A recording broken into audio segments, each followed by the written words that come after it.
2024 के चुनाव संपन्न हुए। प्रधानमंत्री नरेंद्र मोदी ने शपथ ले ली और जो बाकी कैबिनेट मंत्रियों की शपथ होनी थी वो भी हो गई। जब चुनाव हो रहे थे तब बहुत ज्यादा गहमा गहमी थी, बहुत हलचल थी।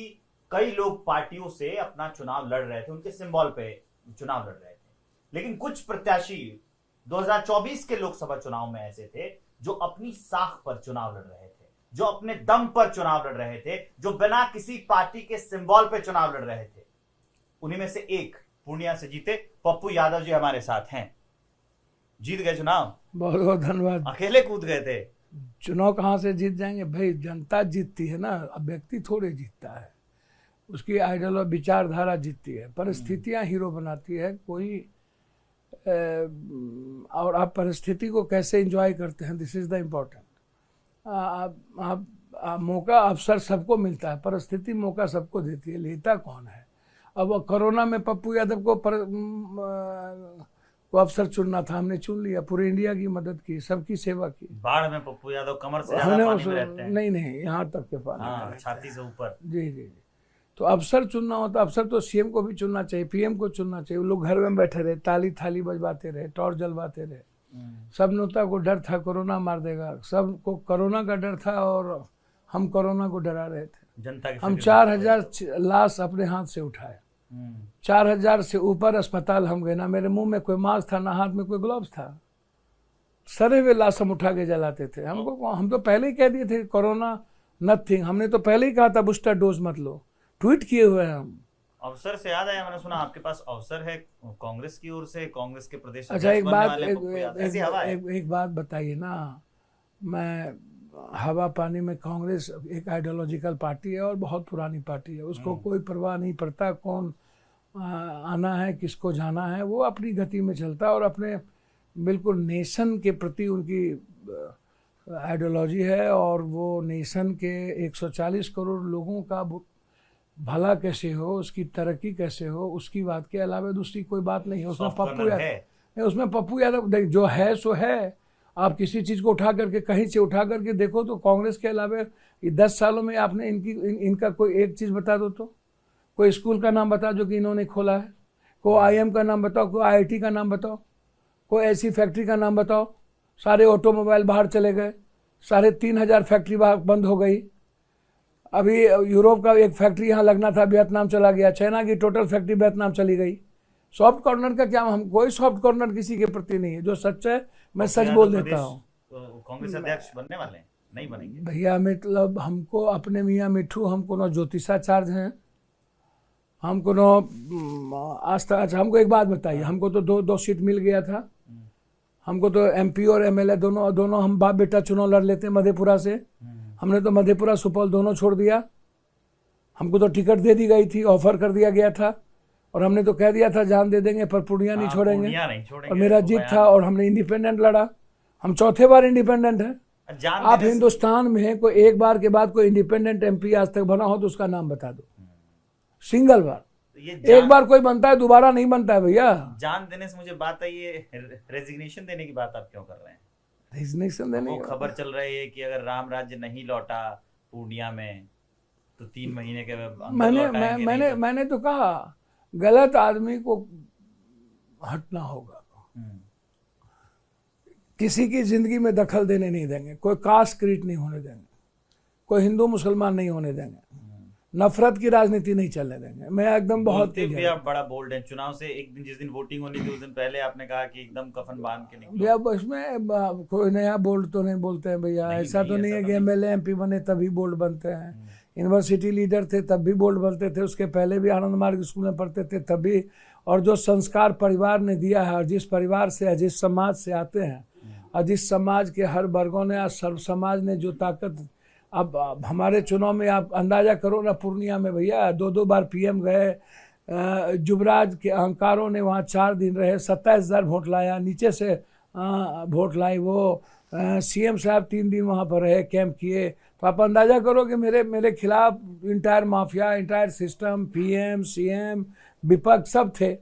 और यदि सारे जाति की गरीब खड़े नहीं हुआ होता और सारे जाति के यूथ और के भीतर जुनून आप देखते ना, हमें कौन किसने वोट दिया भैया? हमें तो कुशवाहा के वोट पे भी मुझे वोट मिली हुई है 150-200।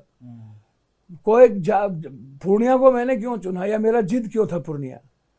मैंने मधेपुरा में 2 बार चुनाव लड़ करके 3 लाख से हम चुनाव जीते, हम हारे नहीं। मधेपुरा मेरा घर है, हारते नहीं गठबंधन में। लेकिन जब आप गठबंधन होगा तो चुनाव जिता दोगे और हम अकेले लड़ेंगे, हम आपका बेटा है, तो उसके बाद रिफ्लेक्ट करोगे, जात में बोधोगे, तो सर जात में बोधोगे तो मैं तो नहीं जाने वाला। पीएम का आप जिक्र कर रहे थे, पप्पू यादव को जात पर ले आओगे, कोई कहोगे फलना जात, कोई कहोगे फलना जात, तो वो उस जगह पप्पू यादव अपनी रणनीति जानते हैं। नहीं, मैं वहाँ नमस्कार करूंगा भैया। जहाँ हिंदू मुसलमान होगा, जात पात होगा, वहाँ भैया मैं पैदा हुआ हूँ गरीब के आंसू पोंछने ना। मैं आया हूँ दुनिया की मदद करने ना, लेने नहीं ना आया हूँ। जब पीएम ने कल शपथ ले ली और अब जो है कैबिनेट में भी शपथ होगी मंत्री, क्या लगता है आपको सरकार के बारे में टिप्पणी क्या? क्योंकि संजय राउत ने प्रेस कॉन्फ्रेंस की, उन्होंने कहा है, अभी कुछ देर पहले 10:30 के आसपास वो कर रहे थे प्रेस कॉन्फ्रेंस, उन्होंने कहा कि ये जो सरकार है ये ज्यादा दिन नहीं चलने वाली है। नायडू और जो नीतीश हैं वो खुद इनसे डरे हुए हैं बीजेपी। नहीं, संजय राउत हमारे भाई हैं, बहुत अच्छा बोलते हैं, और मैं उन्हें बधाई दूंगा। भविष्य में महाराष्ट्र की सरकार वे लोग बनाए मिल करके। लेकिन मैं इनसे अलग हट करके बात कर रहा हूँ। ये नायडू जी, नीतीश कुमार जी तो लेट हो सकती है हटाने में। मुझको लगता है कि इन्हें नायडू जी या नीतीश कुमार जी नहीं, जो इन्होंने अनरेस्पेक्ट आरएसएस को दिया है ना, और नंबर 1 नंबर 2 के बीच में बड़े कॉन्फ्लिक्ट है। नंबर 1 नंबर 2 खुल के बोल दीजिए भैया। मैंने कहा ना, नंबर 1 नंबर 2 घोषणा करना था प्राइम मिनिस्टर, नंबर 2 का यही बातें थी। 2 बार के बाद घोषणा करना था प्राइम मिनिस्टर, यही बातें थी।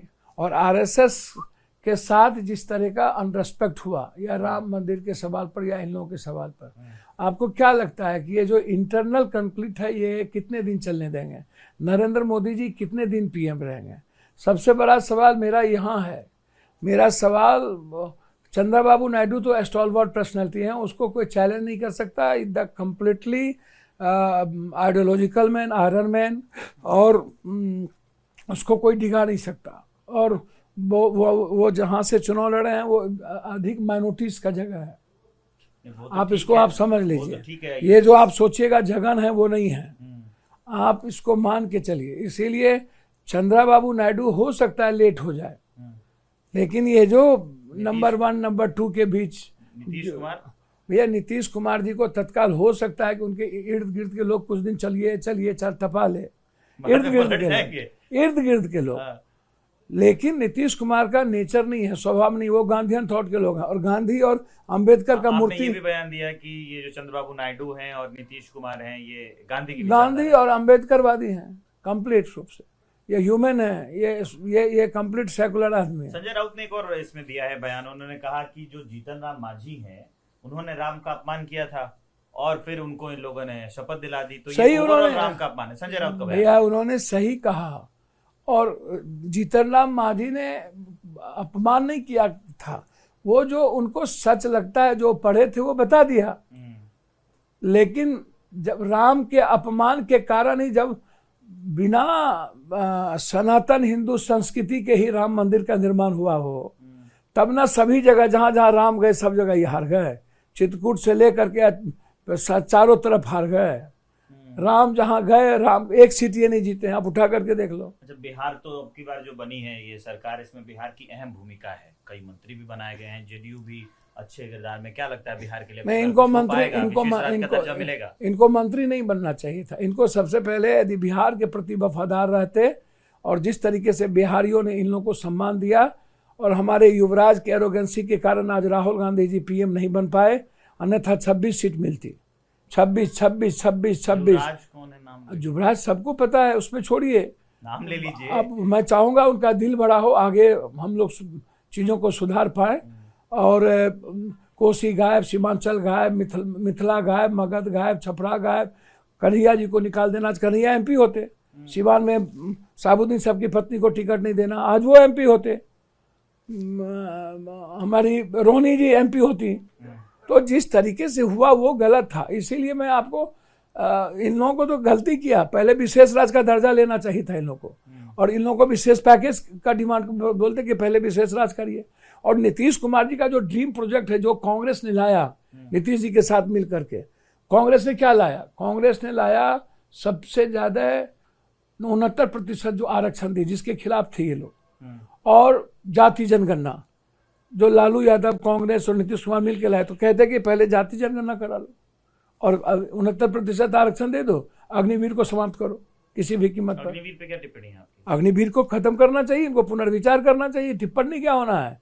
अभी कह चुकी है कि पुनर्विचार करना चाहिए। बिल्कुल आंख बंद करके भैया, अभी तो सबसे बड़ा मुद्दा है जो हालात बिगड़े हैं आप उसको देखिए।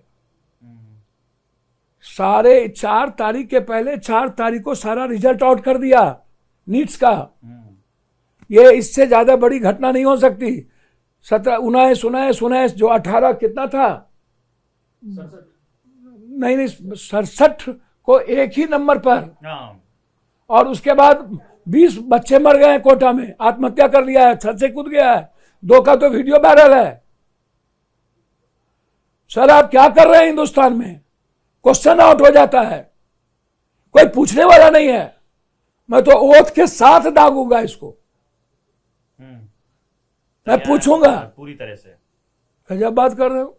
तो ये तो सबसे पहले नीतीश कुमार जी का ड्रीम प्रोजेक्ट है ना हो, जाति जनगणना। तो अब तो आपके रहमो करम पर, अनुकंपा पर मोदी जी हैं, अनुकंपा पर है। अरे गजब बात कर रहे तो आप मोदी गवर्नमेंट क्या बात कर रहे हैं? अच्छा, ये जो गवर्नमेंट बनी है इसमें ये तो एनडीए गवर्नमेंट है, हद हो गया। तो जी जो गवर्नमेंट बनी है इसमें कई राजनीतिक पंडित फेल हो गए, अपने यहाँ बिहार से ही आते हैं। कहीं नहीं, टोटल। तो ये प्रशांत किशोर, अरे बाप रे बाप, 30 लाख करोड़ रुपया का जो ये घालमेल हुआ है शेयर मार्केट, उसमें प्रदीप गुप्ता भी न है, सब सीएसडीएस वाला से लेके सब। अच्छा, ये प्रशांत किशोर पे क्या टिप्पणी है आपकी? भैया मेरी कोई टिप्पणी किसी पर नहीं है, मैं कुछ नहीं जानता हूं। मैं नहीं, वो कह रहे थे कि भैया उनको तो फेल हुए ना, मैं मेरे भाई है, मैं नहीं जानता हूं कि वो कब क्या बोलते हैं। मेरा इतना है, मेरा है उनसे कि उन्हें कोई ऐसी बातें तब नहीं करनी चाहिए जब चुनाव बाकी ही था। जनसुराज का भविष्य देखते हैं बिहार में? अब हमको बताइए, हम किसी का प्रवक्ता है, हम किसी चीज के कुछ अच्छे इंसान है, वो अच्छे लोग हैं, मैं उनकी इज्जत करता हूं। कुछ नेताओं पर छोटी छोटी टिप्पणी, बस जो एक मैं नाम लूंगा ऐसे बताइएगा। तेजस्वी यादव भैया, उन्हें गंभीर होना चाहिए, बचकाना छोड़नी चाहिए। और एक रिक्वेस्ट है, आरजेडी को हो से और पगड़ी बांध के हरा पगड़ी से हरा बड़ा जो गमछी है उनसे निकलना चाहिए और अच्छी टीम वर्क करना चाहिए। प्रियंका गांधी छोटा रखिए, डायनामिक और स्टॉलवर्ट पर्सनैलिटी है। राहुल गांधी सर सच्चाई के साथ मरने की हिम्मत रखने वाला एकमात्र इस सदी के महानायक है जिन्होंने डेमोक्रेसी को बचा लिया। नीतीश कुमार सर शालीन आदमी है, उम्र हो गए हैं, उन्होंने कोई न कभी जात पात बहुत ज्यादा की, न नफरत की राजनीति की, न वो सेकुलर आदमी है और काम पर भरोसा करता है। सर मैं किसी के बारे में कुछ नहीं सोचता हूँ, बस रामविलास जी के पुत्र है और मेरे छोटे भाई है, इतना ही सोचता हूँ। नरेंद्र मोदी भैया मेरे बारे में, उनको 10 साल मौका मिला, उनको इस देश को वर्ल्ड के नंबर 1 करना चाहिए। वो सिर्फ हिंदू मुसलमान, अब मंदिर, अब मस्जिद, अब पाकिस्तान, अब पीओके इसी में रह गए। यदि वो इकोनॉमिकल इस वर्ल्ड को और गरीबी से निकाले होते, उनको इतना बड़ा मौका मिला कि वो मौका कभी राजीव गांधी, इंदिरा गांधी और नेहरू जी को मिला था। अटल जी को भी वो मौका नहीं मिला, लेकिन अटल जी आज भी नंबर 1 है, मोदी जी उनके सामने नहीं है। इस बात को आप मान के चलिए। मैं मोदी जी की इज्जत करता हूँ, लेकिन मोदी जी हमेशा मार्केटिंग और हमेशा चीज़ों पर चलना, मुझको लगता है कि मोदी जी को यथार्थ समझना चाहिए और सच्चाई भी समझने की जरूरत है। इस देश की सच्चाई नहीं समझ पा रहे वो, ये सबसे बड़ा, वो सियासत के लिए कुछ भी करना चाहते हैं, पता नहीं क्यों ऐसा। वैसी भाड़ में जाए ऐसी सियासत, 10 साल आप रह गए सियासत के लिए, कभी ईडी, कभी सीबीआई, कभी कोर्ट, सारी संस्थाएं को खत्म कर दे। महात्मा गांधी और अंबेडकर की मूर्ति हटा दिया गया एक दिन पहले, 3 तारीख को भैया लोकसभा से। तो भैया आप इस बात को समझो ना, नाम बदल दो तो ये कर दो। अभी एक दिन पहले इनका 1800 करोड़ रुपया लौटा दिया गया, 8000 करोड़ प्रफुल्ल पटेल का, कितना पैसा था, केस सब खत्म हो गए, रफा दफा हो गया। और लालू यादव के परिवार पर जो एक बेटा बचा, वैचारिक मतभेद अलग है। आप क्यों किसी को जब फंसाते हो भैया? एक टिप्पणी आपकी चाहूंगा, जनाधिकार पार्टी का क्या आगे का कुछ मतलब सोचा भैया आप बेफिक्र रहें, अब हमें या फिर आप खुद जो कांग्रेस वाली बात है वो सही है? आप बिल्कुल बेफिक्र हैं, जो बेहतर होगा बिहार के हित में। जनता जिस उम्मीद के लिए बेटे को चुना है, सेवक को चुना है, मैं आंसू पोंछने हूँ, मैं इस देश का सेवक हूँ, मैं बिहार का बेटा हूँ। और आप बेफिक्र रहें, बिहार की आवाज़ इस देश में सबसे ऊंची रहेगी और बिहार का विकास और पूर्णिया और सीमांचल को कोसी को नंबर 1 करने में पीछे नहीं हटूंगा। जिसका भी सहयोग लेना होगा सहयोग लूंगा, प्रधानमंत्री का सहयोग लेना होगा लूंगा, जिनका भी सहयोग लेना होगा लूंगा। बहुत बहुत धन्यवाद पप्पू जी, शुक्रिया, प्रणाम, बातचीत करने के लिए। तो ये हैं पप्पू यादव, खुल के अपनी बातचीत रखते हैं, हर मुद्दे पर बोलते हैं। इन्होंने राजनीतिक टिप्पणियां भी की, सरकार पर बड़े जग हैं और ये भी बोल रहे हैं वो कि 1 साल से ज्यादा नहीं चलेगी सरकार। नहीं, मैंने सिर्फ ये नहीं कहा 1 साल से ज्यादा, मैं ये नहीं बोला। मैंने कहा इंटरनल रिफ्लेक्ट बहुत है। मैंने कहा नंबर 1 और 2 के बीच में उनको था कि इस बार प्रधानमंत्री घोषित करेंगे। दूसरी चीज, आरएसएस का बहुत रेस्पेक्ट इन्होंने नहीं किया 10 सालों। आरएसएस के बगैर बीजेपी की कोई ताकत नहीं है, एकदम इसको स्वीकार कर लेना चाहिए। और आरएसएस के नजदीक गडकरी से ज्यादा कोई नहीं है। तो ये जो है कई घुमावदार बातें भी बोल रहे हैं कि इसको स्वीकार करना चाहिए, कौन किसके नजदीक है। नंबर 1 नंबर 2 की लड़ाई है। मैं विवेक श्रीवास्तव हूँ, एबीपी न्यूज के।